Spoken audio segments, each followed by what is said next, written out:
কেউ করে প্রশ্ন করলে পরে আমার ফিরে রাখা নাও যাই কবে আইবা আমার সাথে বসে দেন। মানিকগঞ্জ মধ্যে দেখালে মাথা গেলে টুপি দেওয়া আছে, সবই তো জেনারেল লাইনের।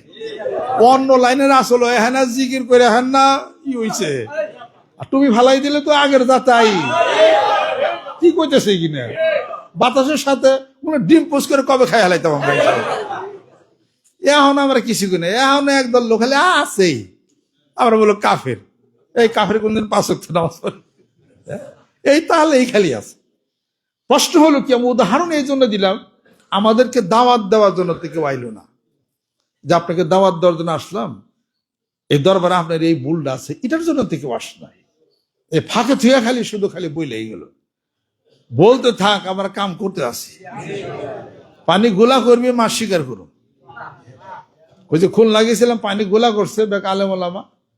তারপর আমার ওয়াজ বয়ান শুনে কয় দূর কার সম্পর্কে কি শুনছিলি, পরে বুড়ি দে। সব জায়গাতে একই অবস্থা। নিয়ে যাবো ইনশাল্লাহ তাআলা।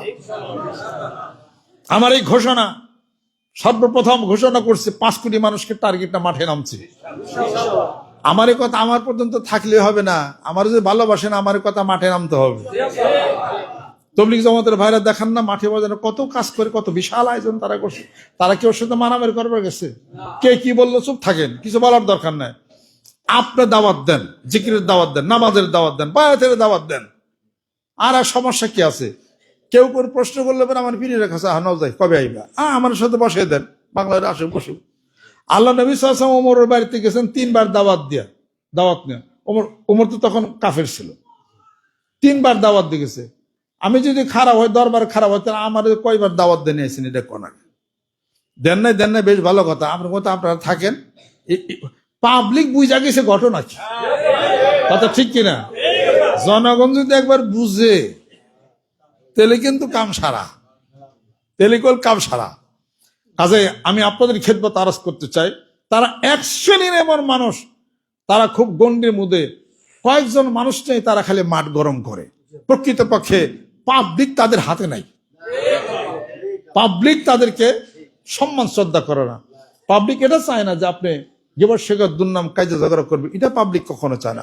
পাবলিক চায় হলো শান্তি।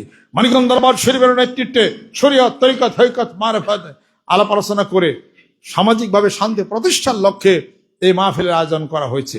গোটা বাংলার জমিনের বুকে আমার মুর্শিদের বলিষ্ঠ নেতৃত্বে সেই দাওয়াত পৌঁছাইতে হবে, জিকিরের দাওয়াত। রাজি আছেন?